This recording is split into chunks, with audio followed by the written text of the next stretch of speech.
चलिए बच्चों, फिजिक्स में आज हम नेक्स्ट टॉपिक देखते हैं। कल हमने कुछ बेसिक क्वेश्चन पढ़े थे, तो देखिए उन क्वेश्चंस के अंदर हमने मैग्नेटिक फील्ड को समझा था। अब उन क्वेश्चंस के आगे जो मेन इंपॉर्टेंट चीज है वो देखिए बायो-सवार्ट लॉ। कौन सा आपको बायो-सवार्ट लॉ या लैपलास लॉ? तो लाप्लास का लॉ या बायो-सवार्ट लॉ क्या होता है वो देखते हैं।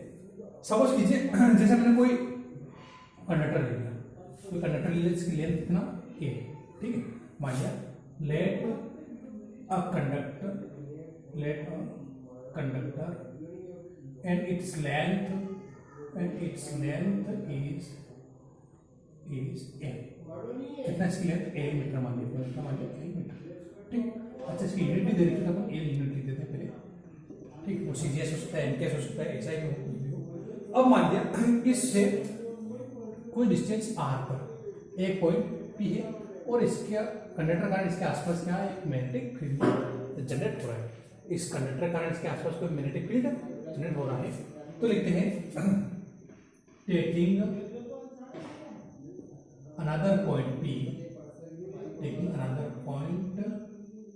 p एट अ डिस्टेंस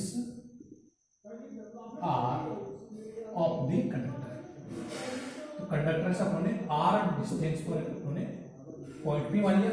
इस पॉइंट p पर इस कंडक्टर का कितना मैग्नेटिक फील्ड है, वहां पर इससे पहले चैप्टर में इलेक्ट्रिक फील्ड को डिस्कस कर रहे थे पॉइंट कुछ डिस्टेंस पर, ठीक।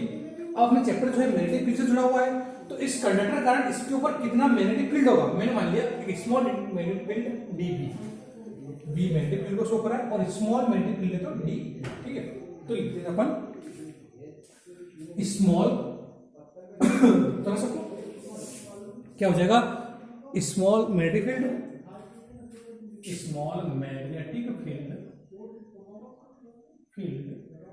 कितना dB, ये अपन इसको एज्यूम कर, ठीक है। वेक्टर क्वांटिटी की आपको डायरेक्शन आ रही, तो अपन मान लिया मैग्नेटिक फील्ड dB। अपन माना कि इस मैग्नेटिक फील्ड कितने डिस्टेंस कारण आ रहा है, तो इस स्मॉल डिस्टेंस को ले लिया हमने dl, ये टोटल लेंथ l है, और इस स्मॉल पोर्शन के कारण कितना मैग्नेटिक फील्ड आ रहा है, तो डिस्टेंस भी dl।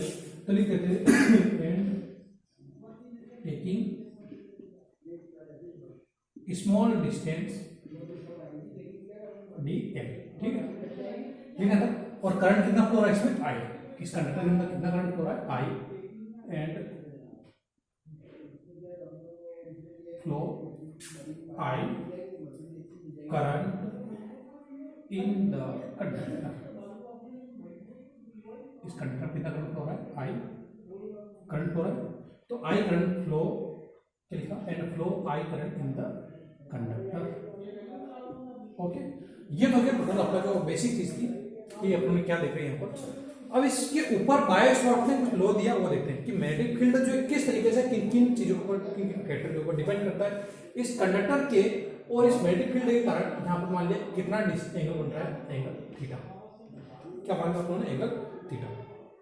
तो इन सब चीजों को जब उसने अरेंजमेंट करा इसने बायो-सवार्ट ने, तो उन्होंने क्या लॉ दिया वो अपन डिस्कस करते हैं, या किन किन फैक्टर पर आपका मैग्नेटिक फील्ड डिपेंड करता है।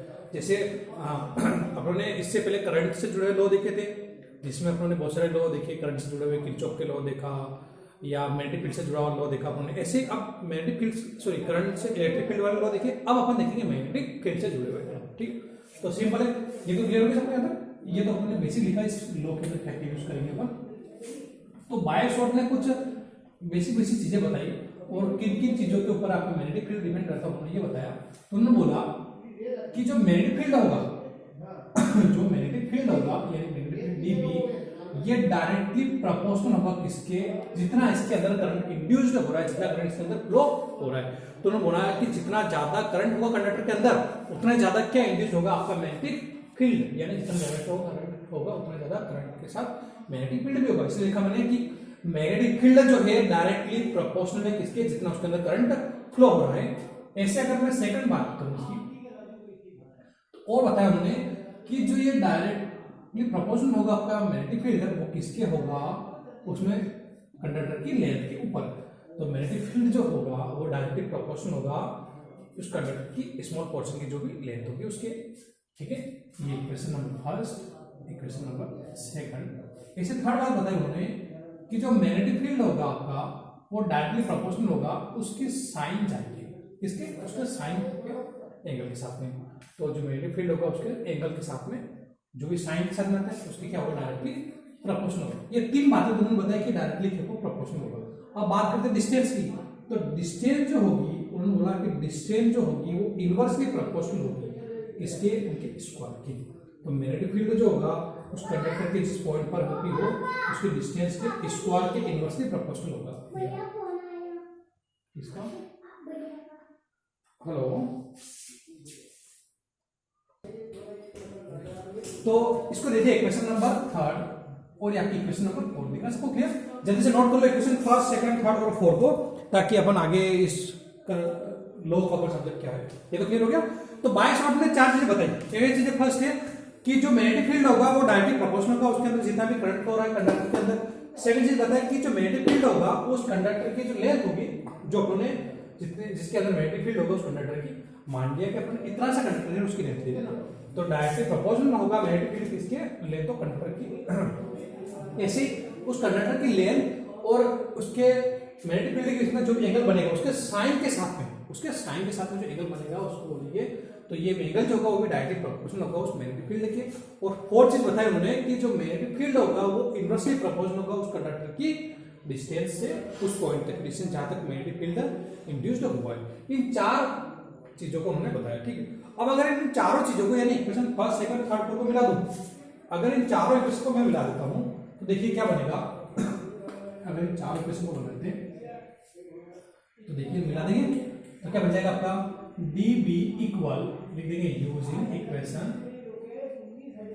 1, 2, 3 एंड 4। तो चारों इक्वेशन को बनाएंगे अपन तो क्या बन जाएगा, देखो देखिए आपका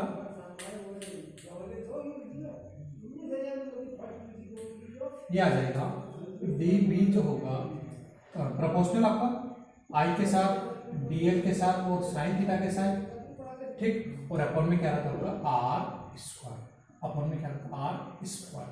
ये आपकी बनेगी इक्वेशन नंबर 5, ठीक है।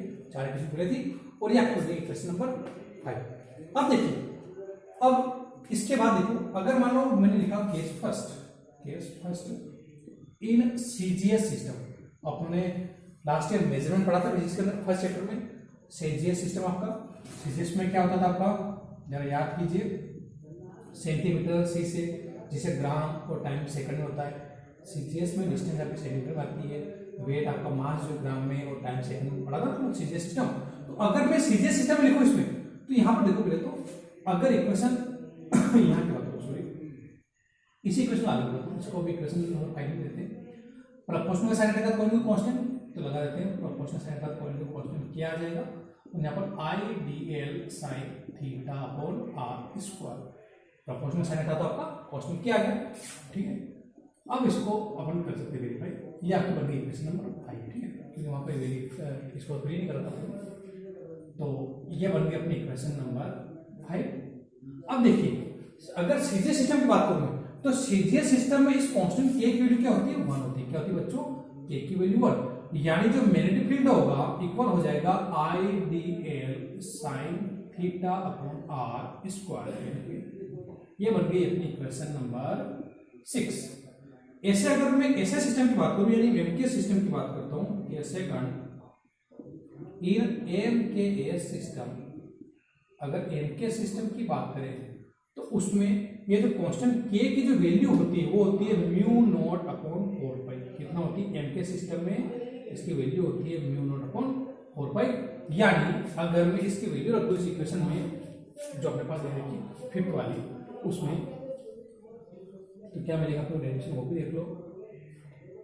लिखेंगे मैग्नेटिक फील्ड इक्वल, और k की वैल्यू रख दी मैंने कितना, mu naught upon 4 pi I dl sin theta upon में क्या आ जाएगा आपका, मल्टीप्लाई में r स्क्वायर।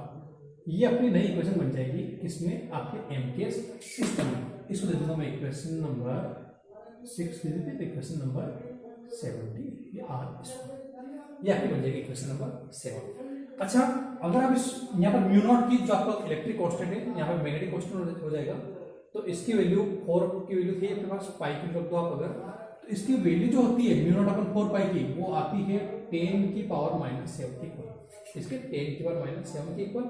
यानी अगर डीपी को रखना चाहूँ तो यहाँ आ जाएगा 10 की power minus 7 I D L sine theta upon R square. ये इक्वेशन बनेगी एक और अपनी नई मैग्नेटिक फील्ड के अंदर ही। यानी अब यहाँ पर आप इक्वेशन 6, इक्वेशन 7 और इक्वेशन 8 इनको बोल सकते हो कि कौन सा लॉ है आपका, बायो-सावर्ट लॉ। इसको क्या बोलेंगे, बायो-सावर्ट लॉ या लाप्लास का लॉ। तो अब हमने जो पढ़ा इसको बोल सकते हैं आप क्या, बायो-सावर्ट का लाप्लास लॉ। कभी भी आ जाए आपको एग्जाम में समझना तो आप इस वीडियो को अच्छे से देख के इस क्वेश्चन को कर सकते हो, ठीक है। इसके अगले वीडियो में कुछ नए लॉ देखेंगे और कुछ नए से डिस्कस करेंगे। चलिए अभी तक अगर चैनल को आपने लाइक नहीं कर रखा तो लाइक कर दो, सब्सक्राइब कर दो और कमेंट करना ना भूले। कमेंट करना बहुत अच्छी चीज़ है, कमेंट जरूर करा करें ताकि हमको ज़्यादा से ज़्यादा मोटिवेशन मिले, ठीक है। मिलते हैं नए वीडियो में। जय हिंद, जय भारत।